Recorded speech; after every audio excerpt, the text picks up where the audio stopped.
નમસ્તે દર્શક મિત્રો, મત આપવું એ આપણી એક નૈતિક ફરજ છે અને આગામી લોકસભાની ચૂંટણીમાં તમે પણ મતદાન કરવાના હશો. પરંતુ મતદાન કરતાં પહેલાં તમારે એ ચકાસી લેવું જરૂરી છે કે મતદાર યાદીમાં તમારું નામ છે કે કેમ.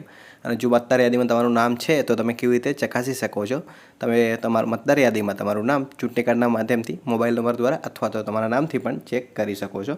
તો મિત્રો, આપણે આ વિડીયોમાં સ્ટેપ બાય સ્ટેપ માહિતી મેળવીશું કે ઘરે બેઠા મતદાર યાદીમાં તમારું નામ છે કે કેમ તમે કેવી રીતે ચકાસી શકો.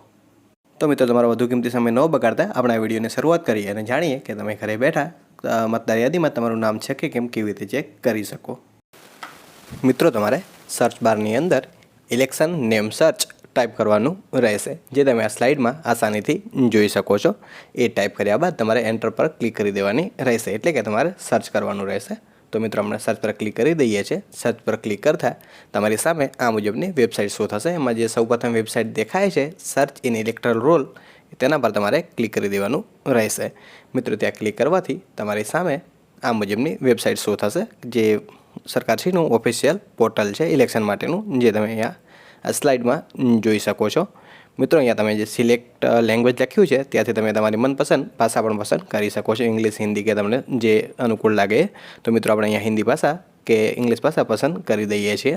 અહીંયા તમે તમારા ઇલેક્શન કાર્ડ નંબરથી અને તમારા નામથી અને મોબાઈલ નંબર દ્વારા પણ તમે તમારું નામ મતદાર યાદીમાં ચકાસી શકો છો.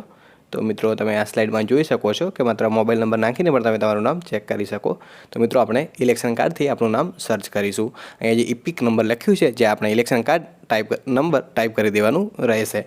ત્યારબાદ જે બાજુમાં સ્ટેટ છે ત્યાં તમે જે રાજ્ય હોય એ રાજ્ય તમારે સિલેક્ટ કરી દેવાનું રહેશે. ત્યારબાદ અહીંયા જે કેપ્ચા કોડ છે એ કેપ્ચા કોડ એન્ટર કરીને સર્ચ પર ક્લિક કરી દેવાનું રહેશે.